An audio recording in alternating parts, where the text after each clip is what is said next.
You're all staring at Tether like it's still the safest parking spot in crypto. What if I told you that parking spot just got a 3 a.m. eviction notice? And the new owner already changed the locks, while nobody on crypto Twitter noticed. Two networks didn't just position themselves. They became the rails people keep testing when they need crypto to work in the real world. This isn't an XRP to $100 thread. This is about what happens when stablecoin confidence wobbles and big money needs a safer route fast. Because when trust cracks, liquidity doesn't run to Bitcoin for payments. It doesn't use Ethereum for simple settlement. It looks for rails, fast, cheap, predictable, and built for moving value. And the two names that keep showing up are XRP and Stellar. Not financial advice. Let's get into it. Here's the real Tether story. It isn't bad because it's popular. It's fragile because one issuer holds the trust for the biggest pool of liquidity in crypto. And when you have one giant center of gravity, the market becomes sensitive to the same triggers every time: regulation headlines, reserve worries, banking access, and pure confidence. And confidence is literally the product of a stablecoin. Stablecoins don't break when charts are red, they break when trust is questioned at scale. Even if nothing catastrophic happens, the reaction matters. Fear gets priced in, platforms tighten up, liquidity shifts, spreads widen.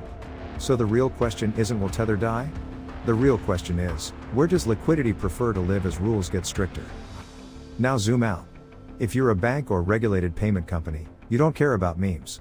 You care about settlement speed, clarity, cost, and whether the system runs daily without drama. That's why rails matter. XRP targets one brutal problem: cross-border payments are slow, expensive, and full of middlemen. The concept is simple: use XRP as a bridge asset so value can move between currencies without parking money everywhere. You want liquidity, a clean path, and predictable settlement. Whether you love Ripple or hate it, the problem XRP aims at is real, and the demand for better payment plumbing is permanent. Then there's Stellar, the one people underestimate because it's not loud. Stellar focuses on low-cost transfers, real-world access, and tokenized assets that move like email. It's built to connect real money through on-ramps and off-ramps, so institutions can integrate without the casino vibe. That's why it keeps popping up in payments and stablecoin experiments, not because it trends, because it works.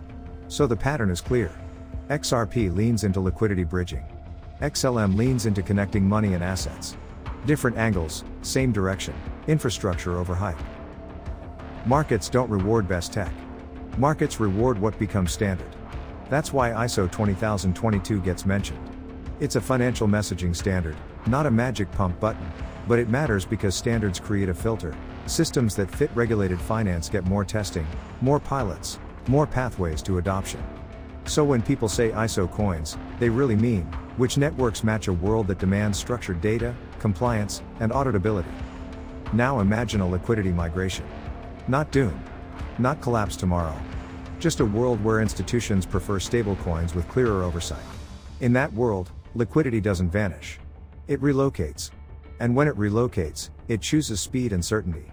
That's when settlement-focused networks matter more than narrative coins. So the thesis isn't Tether dies tomorrow. The thesis is, as money gets more regulated, rails get more valuable, and assets connected to those rails can get repriced over time. Treat stablecoins as tools, not vaults. Watch signals, not tweets, integrations, corridors, issuance, compliance. Think in rotations. When utility becomes the narrative, rails often win. And manage risk like an adult. Not financial advice, just survival rules. If trust shifts even temporarily, the winners won't be the loudest communities. The winners will be the rails that can handle real flows with real rules. That's why XRP and Stellar keep showing up in the next phase conversation. So here's my question for the comments: if stablecoin trust ever cracks for real, where does liquidity run first, and why?